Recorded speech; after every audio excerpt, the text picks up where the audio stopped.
My setup for live techno. That's what we're going to get into. Live set preparation. I've got this gig at Worm coming up next week. It's the kitchen club. I've changed a lot of stuff around, so I'm going to just run you through how I set it up. That's today's video. You ready? Let's go do it right now.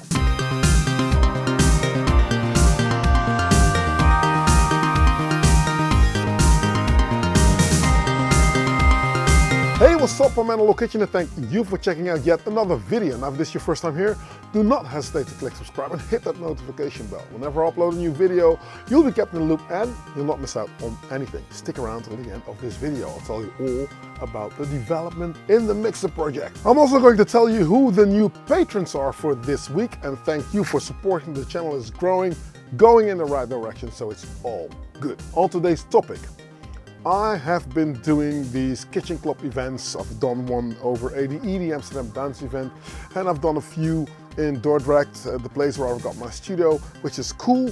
And the thing is, I promised that if I was going to do events, this originated in the COVID era. Does that still exist? No. If I'm ever going to do some events around my Analog Kitchen Club brand, I'm going to invite some patrons over.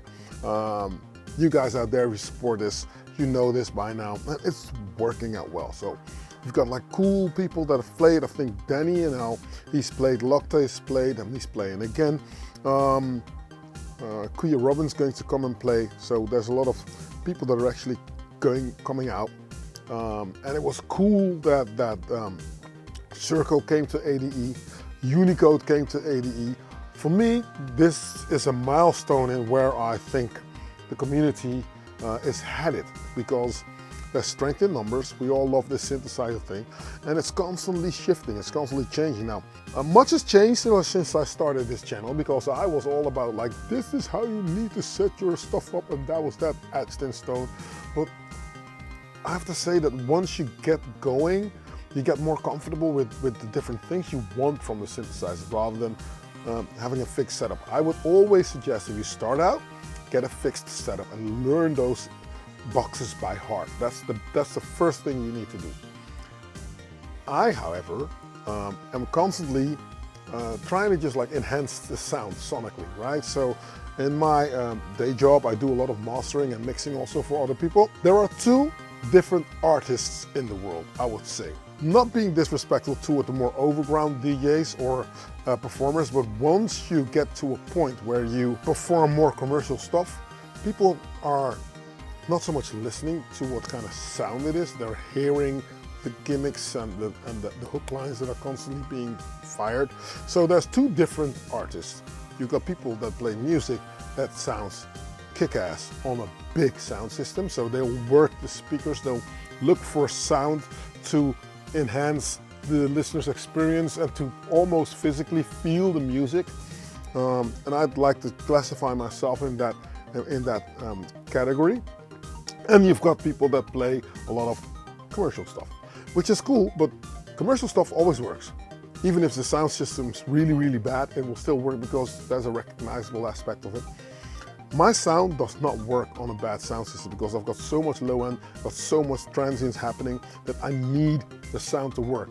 But another problem that arises is you have to just like adjust the different synthesizers. Now, one thing that people overlook when they start on this DAWless journey is that every box has got its own sound signature. So just buying a box because the manufacturer told you it's going to be a kick-ass box is probably not going to get you there. And it takes a while to train your ears to hear what you want to hear. This is a problem also. I mean, after years of being in this industry, I pretty much what I hear in my head, I can find it on the synthesizers and the drum computers. And experience in this field means that you don't get sidetracked on your journey to getting to your sound most of the time. This is what I found. If you were to ask me, what have you learned on your DAWless journey, is that I should not get like sidetracked or get out of the way or run someplace trying to get my sound done. So that is why today I'm actually going to go over a few boxes that I use, that I think that I really like, If you follow this channel, you probably know that I'm working with an MPC one, I'm working with the Octatrack Mark II, I'm working with a 1010 black box as well. And today it's a pretty advanced kind of track. There's a lot of information going because the track is built up in layers. Now, I think we should just go there and I'll just run you through what is in there, because I do feel that a lot of people are asking me, how do I set myself up? How do I get my track going? How do I move from A to B? How do I transition? All these questions, I'm going to go over them. And yeah, if you're ready, let's go and do it. All right, before I get the show on the road, I'm going to just like do a transition and do a bit of how I think this live set is going to work out. All right, so let's start with that. I'm going to start with the Octatrack, which is on channel 2 on the multi-clock, drums coming and one thing coming there. I'll just do it and I'll just explain what I did afterwards. All right, let's go.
Yeah, I enjoyed it. I enjoyed it thoroughly. Okay, what happened? This is just the way I'm setting up the live set for next week. There's a few things happening. Let's run over what is actually happening. Let's turn it down. All my things that I'm trying to do start from kick and bass. Basically, this is how I'm interpreting the low-end frequency content, right? So the bass is coming from the minitar. The minitar is tucked away underneath the OB6 right here. I've made this sound, so this sound you just plug it into the computer, the minitar, and then you'll just like edit it with the editor there. All this ear candy stuff that you're hearing, going back to the ABC structure, what you're hearing now is the A category stuff, bass drum, bass line. This needs to be there in such a way that it can make you dance easily, right? Now, I've borrowed another 80s theme that I think is very cool. This time it's Duran Duran, and that plays this.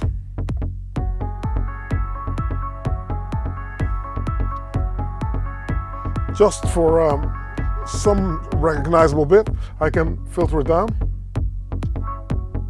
There's delay on there as well, so it's already spacious. So this is sitting on ostinato pattern, which means the root note is always going to stay the same. Now, if I'm switching to a different pattern, if you know how I do it, it's like 1, 2, 3, 4 is one track here. Now we're going to get a chord change. So the music that is variable and that can be played live and recorded live is on the MPC1. That's how I'm setting it up, because next week I'm thinking, yeah, if I want to play something live, I can just go to that same track where the mini is playing and record some stuff in, right? So that's how I set that up. And then on my next sequence page is where I can easily switch between the tracks. Now the first pattern of a track of a song consisting of the 4 bars is always going to be the introduction pattern. This is also going to be my outro pattern as well. So if I'm going to set myself up and take this out for a bit, you know, I'm going to turn this off, this Duran Duran Say a Prayer bit here.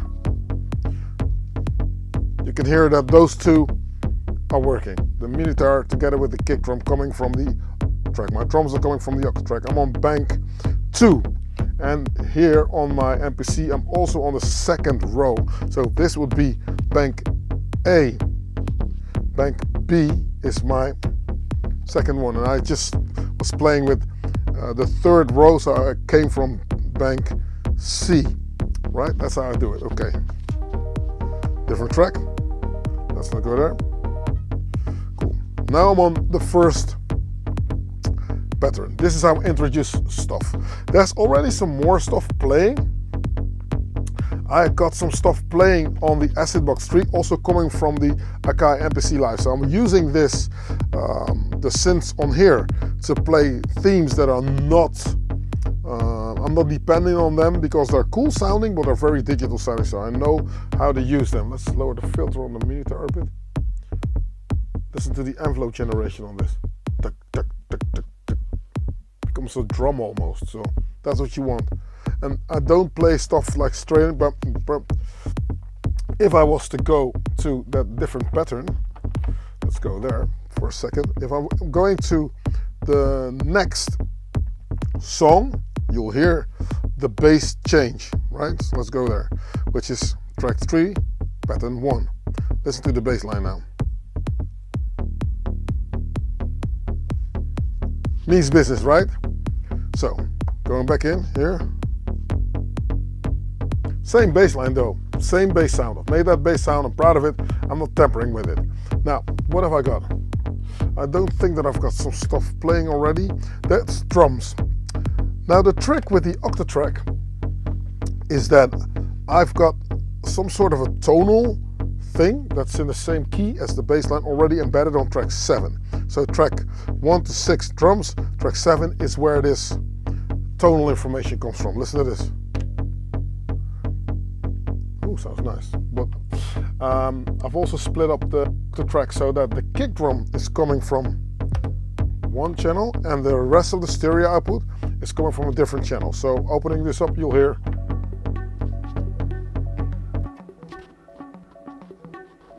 just a loop that plays on 7. See? D, D, D.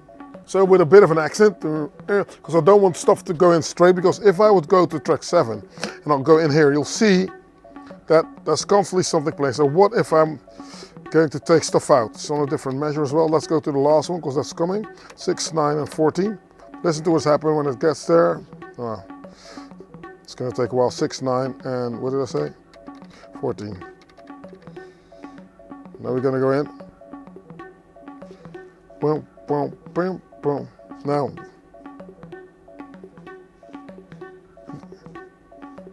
that's a bit too predictable, right? Boom, boom, boom, boom. So I need something to just like do something different, right? 6, 9, and 14 is what I want. 6, 9, 14, which means it's going to re-trigger the sample that I've used on here. So with the kick, it does this.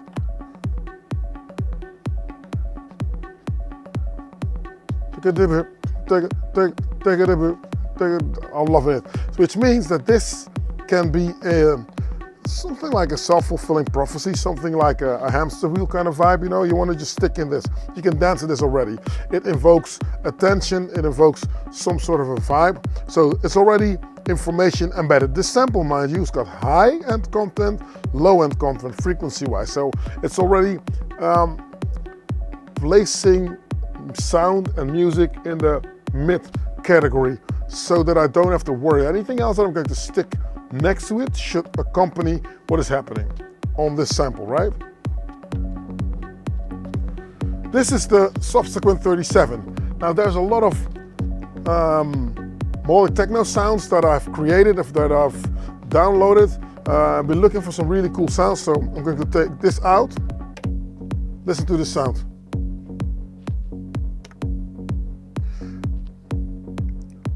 Sub, I'm going to go to the sub page, because you don't want to tamper with being on a different channel and then playing with the filters, because this thing also sends away control messaging to the Minitar and vice versa. And it does it also on the Akai sample. So if I'm here tweaking knobs here or tweaking knobs on the Minitar, and I'm going to go to a different track, for instance track 4, which is like the strings that are playing on the Akai, it will change it. So I'll go to the subsequent. Listen.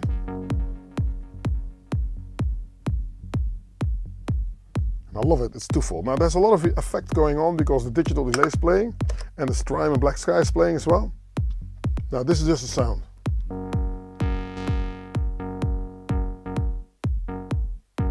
Which is cool in itself, but we want it to be dreamy. We want it to be a little bit more in your face. So first delay.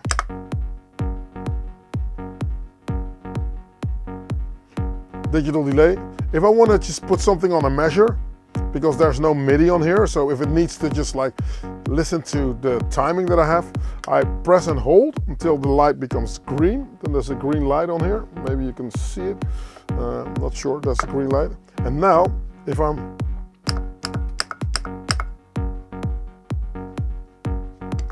let's hold it again. Green. Green. Yes, and now.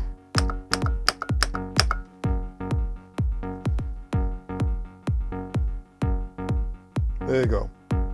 That's how you can set the timing, or just like tempo it. I don't think that it worked, but that's the way you should do it. Then there's the Strime and Black Sky, obviously, that we got here.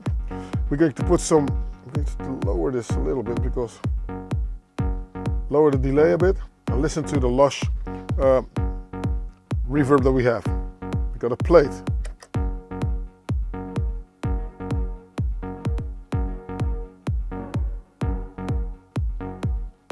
Some pre-delay as well. So it spaces out the sound, right?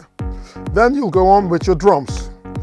I've got this thing in quick mute mode, which means that I can now alter what you'll hear. So track 5 is my head. muscle memory, track 1, track 5. Everything in between is just adding to it. So this is my foundation of my track. 3 is going to be a clap, right? 1, 3, 5. So that's how I set it up. So clap, 2, 3, go. Snare, snare or clap, always on 3. So the close height will be on 2, and then there will be something else on 4, which is easy. So my fingers are here, I can just hit it and just have it gone. Now on the 1010 black box, I need some impacts, I need some risers, I need some crazy stuff. So I will sequence stuff away that I can just launch, right? So let's lower this.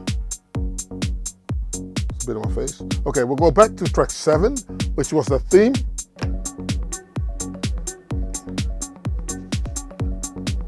Right? So you start to get the idea of how this thing works out. Now, in order to have another theme, because this can already work, it's a very busy track, I know it, I realize that, but this can be even more of a vibe if I'm thinking of, you know what, let's vibe it up a little bit more and let's play that extra theme here.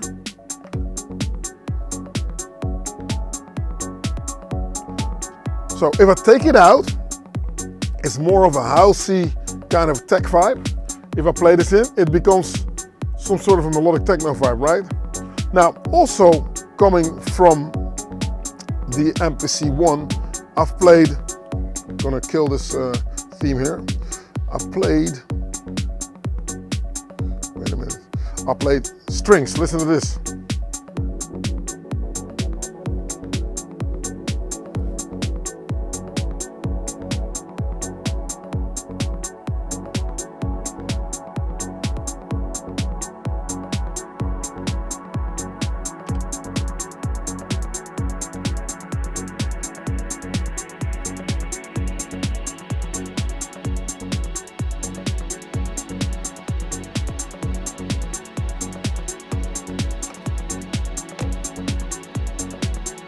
Yeah, it's nice.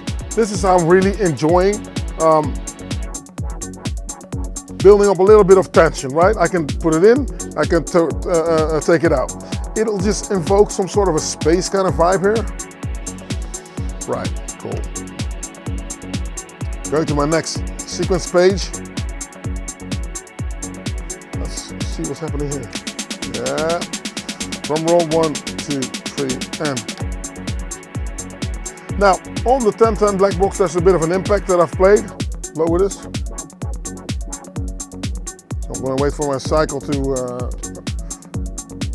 go back out. Now, this is on 16 bars, which means that my clock, my internal clock works in a way that I will not lose my bearings. So I can just like play whatever I want, do a drum roll, add some stuff in, strings, roll, build it up, build it up, build it up. I'm going to introduce the mini-guitar bass line now. 1, 2, 3, 4, and then you get an impact from the 1010.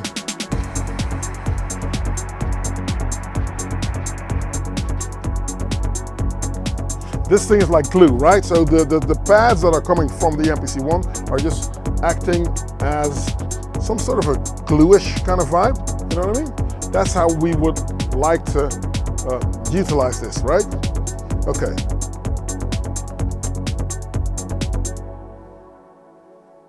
Stop it quick fast.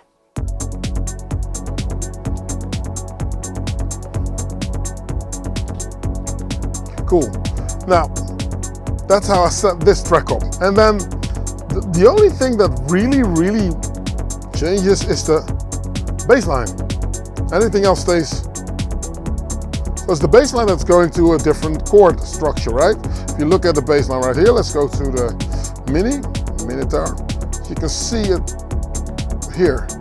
Bam, bam, bam, bam, bam, bam, bam, bam, bam, bam. Two goes down, down, bam, bam. Just 2 chords. Nothing too special. Everything can stay on the same thing.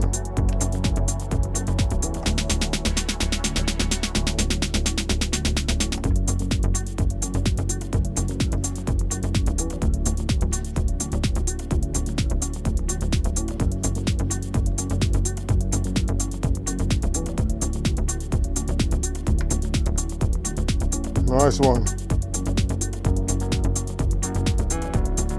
And then this starts to play a theme as well, right? Bam, bam. So lower everything.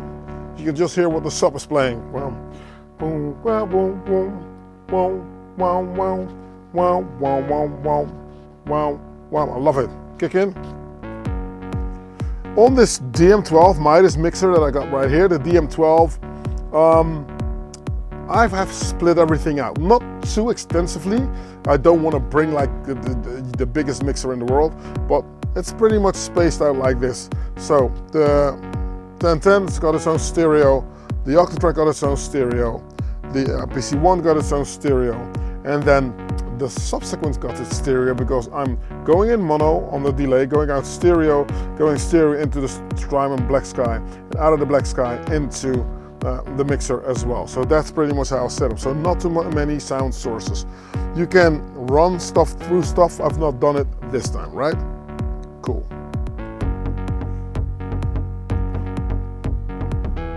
This is how the two Moogs are working together. I love it. I don't EQ stuff. Everything on the mixer is just like flat, straight up. You know, I might take out some low end. I don't compress stuff.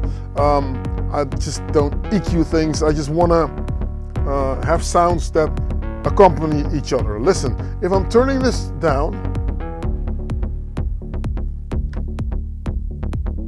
the content of the mini tower, as you can listen to the sound, it's got like a bit of a gritty attack and a bit of a rounded out sort of like belly on it. And if I'm, this is a longer sound, longer note. And if stuff starts to get in the way, it's always cool to have like effects to just space them apart. If you hear the effects, then it's probably too loud. You should do that in moderation, right? Now, this is a lead sound. It can play bass as well. It could be a bass line. You can debate that this is some sort of a bass. No, boom, boom, boom, boom, boom, boom, boom, boom. Let's play the bass line. I'm trying to find gaps in the Minitar bass where I can set this thing. This subsequent works because of the accents. Wham, wham, stop, wham, wham, wham, stop, wham, wham, wham, wham, stop, wham. So, you know, the room in between the notes is what's making the groove. I've said it before. Groove is not the notes that you're playing. Groove is the absence of notes in between the notes that are being played, where you can set yourself apart in the way on how you would like your groove to metabolize. Now, the stereo output of the Octatrack, it's got reverb on it. So if I'm opening this up already, you can open the fader or drum roll and then put the kick back in. Bam, two. So you get already your vibe going. Now I did a transition where I built up my sound in a way that I went like, okay, you know what? Let's go to a different track. I'll go into the next sequence page, and the thing is, certain things keep running. So if this thing is running,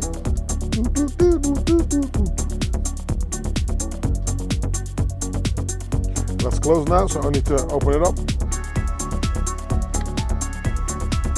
I need to be careful because if I stop the whole thing, this is the 1010 black box. Now, no clock on the MPC1 or the MK. Everything is stopped except for the black box. It's nice. It's got an internal sort of like clock which is going 1, 2. So I can now think like, oh, wait a minute, or restart some things if I've got problems. But let's start the track again. See, that's why I use a multi-clock. So that's cool. That's a cool feature of this thing.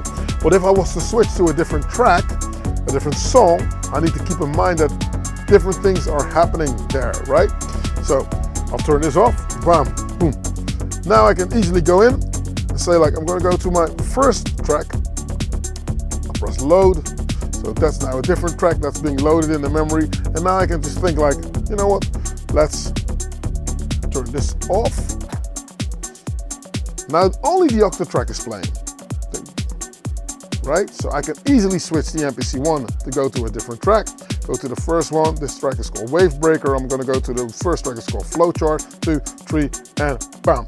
Now, in the background, it's already switched. The thing now to do is to take out the music here, this, take it off, and see what the bass line is playing, because I always will go in with the bass line. So I'll go in and turn this off and go. Now, startle me, Siri, shut up. So now I'm on a different track, right?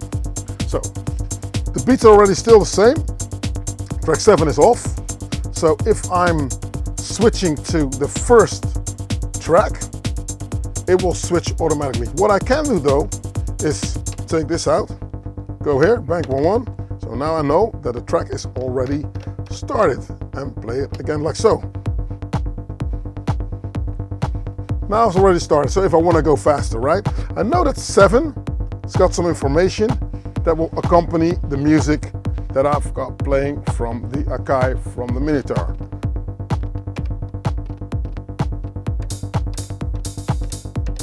Not on this pattern, but that's how I usually do it. I've done it, so I'm going to stick something here that does the same thing. Okay, what have I got?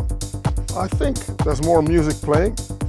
On the 1010, there's a lot of stuff that can now be launched that will play with the Minotaur. Now, I've deliberately opened the filter up a little bit, because usually I'll go in like this. But it will get loud. The stuff that I have will get loud, so what I'm going to do is work the filter a little bit. Okay, let's see what we got. We've got an impact playing here. Space. Oh, nice one. That runs. Same thing, 16 bars, so it doesn't come here. 2, 3, 4, 5, 6. We've got something here.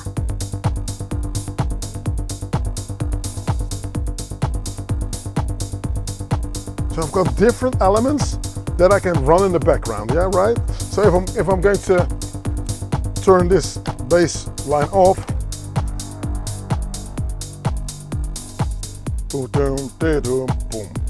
so you can hear it's, right? Cool, all right.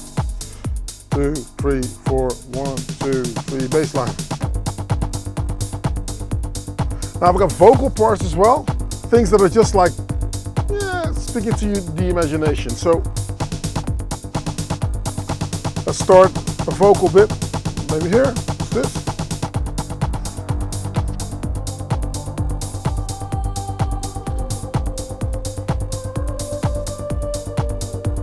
Nice, I'm flying already. Cool, now check this out. I've got a rave sound that I can filter down.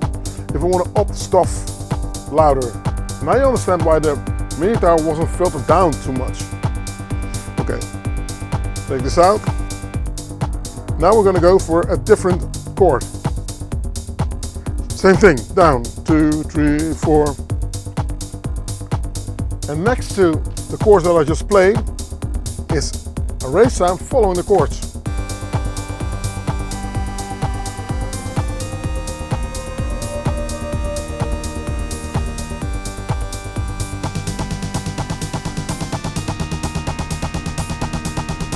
Off.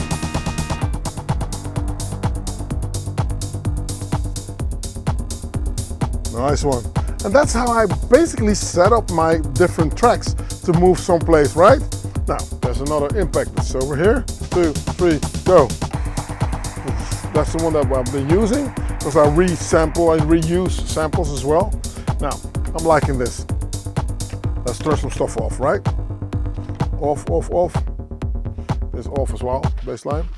Now the trick when moving to different angles in your performance is to just like build it up step by step. That's how I'm going to probably do it. Get a feel for the room, get a feel for the sound system, and then just like take it from there really, and build it up. Now I hope that this is helpful. Enjoy, let me know how you get on in the comment section below, and if anything else, yeah, don't be a stranger, right?